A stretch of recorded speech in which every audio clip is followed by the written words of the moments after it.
জামগুড়িহাটে খুনের অভিযোগে গ্রেফতার এক ছুরি দিয়ে কুপিয়ে খুনের অভিযোগ। অভিযুক্তের ফাঁসির দাবিতে থানা ঘেরাও। জামগুড়িহাট থানায় বিক্ষোভ জনতার। ছুরির কোপে নিহত লীলা বড়ুয়া, জখম রাকেশ শর্মা ভর্তি গুয়াহাটির হাসপাতালে।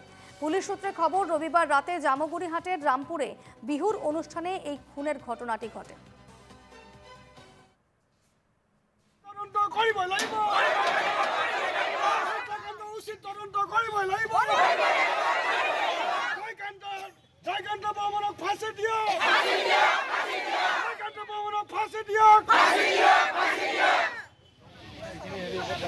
গোটেই আমাৰ ৰঙাচুকুৱা বুলিয়ে নহয়, জামুগুৰিহাটৰ প্ৰত্যেকজন মানুহৰ বিপদ আপদৰ সময়ত যিজন মানুহে সমভাগী হৈছিল, তেনেকুৱা এজন মানুহক আজি এহেঁতে নৃশংসভাৱে হত্যা কৰিলে। আমি কেতিয়াও মানি ল'ব নোৱাৰো এইটো কথাটো। সম্পূৰ্ণ সাংস্কৃতিক জগতৰ লগত যিজন এজন ব্যক্তি আছিল, যে জড়িত হৈ আছিল, সেই মানুহজনক, সেই সম্পদটোক আমি হেৰুৱাব লগা হ'ল। নৃশংস হত্যাৰ বলিকাণ্ড হ'ল। যিজন ৰাকেশ শৰ্মা, তেখেতৰো বৰ্তমান সংকটজনক অৱস্থাত গুৱাহাটী GNRCত তেওঁ চিকিৎসাধীন হৈ আছে। আমি প্ৰশাসনৰ ওচৰত আমাৰ অনুৰোধ যে আপোনালোকৰ ওপৰত আমাৰ যথেষ্টখিনি আস্থা আৰু বিশ্বাস আছে।